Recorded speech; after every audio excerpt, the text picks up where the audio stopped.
Leemos en Mateo 13, versículos 24 al 43 en la versión Reina Valera. Les refirió Jesús otra parábola diciendo: El reino de los cielos es semejante a un hombre que sembró buena semilla en su campo. Pero mientras dormían los hombres, vino su enemigo y sembró cizaña entre el trigo y se fue. Y cuando salió la hierba y dio fruto, entonces apareció también la cizaña. Vinieron entonces los siervos del padre de familia y le dijeron: Señor, ¿no sembraste buena semilla en tu campo? ¿De dónde pues tienes cizaña? Él les dijo: Un enemigo ha hecho esto. Y los siervos le dijeron: ¿Quieres pues que vayamos y la arranquemos? Él les dijo: No sea que al arrancar la cizaña arranquéis también con ella el trigo. Dejad crecer juntamente lo uno y lo otro hasta la siega. Y al tiempo de la siega yo diré a los segadores: Recoged primero la cizaña y atadla en manojos para quemarla, pero recoged el trigo en mi granero. Otra parábola les refirió diciendo: El reino de los cielos es semejante al grano de mostaza que un hombre tomó y sembró en su campo, el cual a la verdad es la más pequeña de todas las semillas, pero cuando ha crecido es la mayor de las hortalizas y se hace árbol, de tal manera que vienen las aves del cielo y hacen nidos en sus ramas. Otra parábola les dijo: El reino de los cielos es semejante a la levadura que tomó una mujer y escondió en 3 medidas de harina hasta que todo fue leudado. Todo esto habló Jesús por parábolas a la gente, y sin parábolas no les hablaba, para que se cumpliese lo dicho por el profeta cuando dijo: Abriré en parábolas mi boca, declararé cosas escondidas desde la fundación del mundo. Entonces, despedida la gente, entró Jesús en la casa, y acercándose a él sus discípulos le dijeron: Explícanos la parábola de la cizaña del campo. Respondiendo él les dijo: El que siembra la buena semilla es el Hijo del Hombre. El campo es el mundo. La buena semilla son los hijos del reino, y la cizaña son los hijos del malo. El enemigo que la sembró es el diablo. La siega es el fin del siglo, y los segadores son los ángeles. De manera que como se arranca la cizaña y se quema en el fuego, así será en el fin de este siglo. Enviará el Hijo del Hombre a sus ángeles, y recogerán de su reino a todos los que sirven de tropiezo y a los que hacen iniquidad, y los echará en el horno de fuego. Ahí será el lloro y el crujir de dientes. Entonces los justos resplandecerán como el sol en el reino de su Padre. El que tiene oídos para oír, oiga. En este texto tenemos 3 parábolas. La más larga es la parábola del trigo y de la cizaña. Está bien explicada por Jesús. Las otras 2 no son explicadas y pueden ser entendidas de 2 formas distintas y complementarias. La parábola del sembrador describía el crecimiento o la falta de crecimiento de la palabra viva de Dios en la vida de los oyentes. Pero ahora la parábola de la cizaña nos habla del crecimiento de otro tipo de semilla en el campo sembrado por Dios. La cizaña nombrada aquí es una planta muy parecida al trigo en la forma de sus hojas. Se hace evidente la diferencia al momento de salir las espigas, pero por entonces las raíces de las 2 plantas están entremezcladas y no se puede arrancar una sin dañar la otra. Ahora es importante separarlas porque la semilla de la cizaña es tóxica.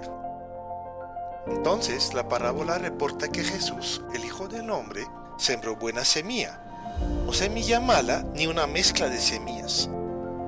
La buena semilla son los hijos del reino y la cizaña son los hijos del maligno.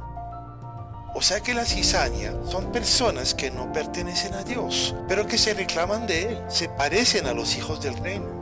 Es fácil confundirlos.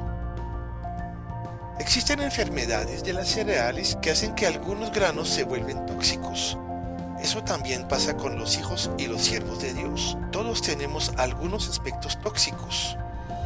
Pero ahí es diferente. Hablamos de personas que no tienen la naturaleza de Dios. personas no regeneradas que aparentan ser hijos del reino. Obviamente, una posibilidad para Dios y para sus ángeles sería de arrancar a estas personas de la tierra, de no permitir que sigan haciendo daño. Pero no lo hace así. Respeta la libertad que le dio a la humanidad, permitiendo que crezca también la semilla del enemigo. O sea que existe, mezclada entre la gente que proclama honrar y servir a Dios, gente que realmente le pertenece al enemigo, que le sirve en forma disimulada y que siembra su veneno en lo que parece ser la iglesia de Cristo. Por eso es que la iglesia a lo largo de los siglos ha producido tantos escándalos. En nombre del Señor se ha quemado a miles de personas, dizque por brujas. Se instituyó la Inquisición, hubo sangrientas guerras de religión y muchos otros horrores.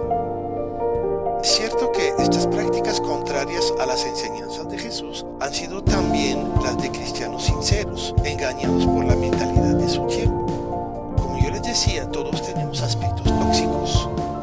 Pero es un hecho evidente y muy preocupante la presencia en todos los niveles de la iglesia de personas que no han nacido de nuevo, que por lo tanto no pueden tener la mente de Dios y que, conscientemente o no, estorban y contaminan el cuerpo del Señor. Ahora bien, el campo es el mundo, no la iglesia. La iglesia verdadera es el conjunto de los hijos de Dios, de los que tienen la naturaleza de Él. Nuestros ojos humanos alcanzan a ver son instituciones eclesiales, denominaciones y congregaciones que muy probablemente contienen una mezcla de hijos del reino y de hijos del enemigo. Bueno, pero ¿qué es entonces un hijo del diablo? Pues lo triste del caso es que un hijo del diablo puede ser una persona que muy sinceramente se cree cristiana. Obviamente, entre ellos hay muchos que abiertamente están en rebeldía contra Dios, pero muchos, siendo personas decentes y bien intencionadas, han creído que uno es hijo de Dios por asistir a los cultos, orar, ayunar, dar ofrendas, hacer cursos y servir en la congregación. Todas estas cosas tienen su lugar, pero no transforman a nadie, no hacen de nadie un hijo de Dios, no salvan. La única forma como puede llegar alguien a ser un hijo del reino es reconociendo su estado de pecador, su total incapacidad para hacer el bien, para cumplir los requisitos de Dios y pedir la misericordia del Señor. Al que reconoce su incapacidad y su indignidad y mira a Jesús, se le da vida nueva, santidad y justicia. Pero el que se consume en esfuerzos propios no recibe nada.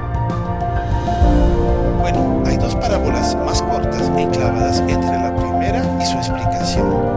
Ellas no vienen con un comentario y, como les decía al principio, se pueden entender de dos formas. Las dos parábolas tienen que ver con un crecimiento, el crecimiento de una planta o de una masa leudada. Se puede ver desde un aspecto positivo. El cristianismo nació de una semilla muy pequeña, de Jesús y sus pocos discípulos, y creció hasta llenar toda la tierra. También la levadura puede evocar la forma en que el mensaje de Jesús fue transformando la forma de pensar de mucha gente, aún no cristiana, afectando leyes, costumbres y culturas. Pero la otra forma de entender estas parábolas se ajusta muy bien al sentido de la parábola de la cizaña. Se puede entender cómo la masa pura del Evangelio ha sido mezclada, leudada, infiltrada con otra mentalidad. Se puede ver cómo el crecimiento de la iglesia muchas veces ha sido exagerado, artificial, y cómo los pájaros que se esconden en sus ramas pueden ser los mismos que se comieron la semilla en la parábola del sembrador. Bueno, ¿qué hacer pues en una situación tan compleja? Cuando no se sabe con seguridad quién es quién. Cuando la iglesia visible está infiltrada por personas que no son de Dios. Cuando en ella se enseñan muchas doctrinas falsas. En primer lugar, apégate del Señor. Recuerda que Dios es tu Padre, que Jesús es tu pastor y tu cobertura, que el Espíritu Santo es tu guía, tu maestro y tu autoridad. No te dejes impresionar y amedrentar por personas que te quieren dominar y gobernar. Los hijos del enemigo, infiltrados en la iglesia, hacen mucha referencia a su propia autoridad espiritual. Cuando alguien te llama la atención, por alguna razón, recíbalo con humildad. Busca el consejo de Dios en la palabra y en la oración y arrepiéntate si hay lugar. Reciba lo bueno y desecha lo malo. Pero en cualquier circunstancia, recuerda que eres hijo y seguidor de Dios y que al fin y al cabo, a Él es a quien le tendrás que rendir cuentas.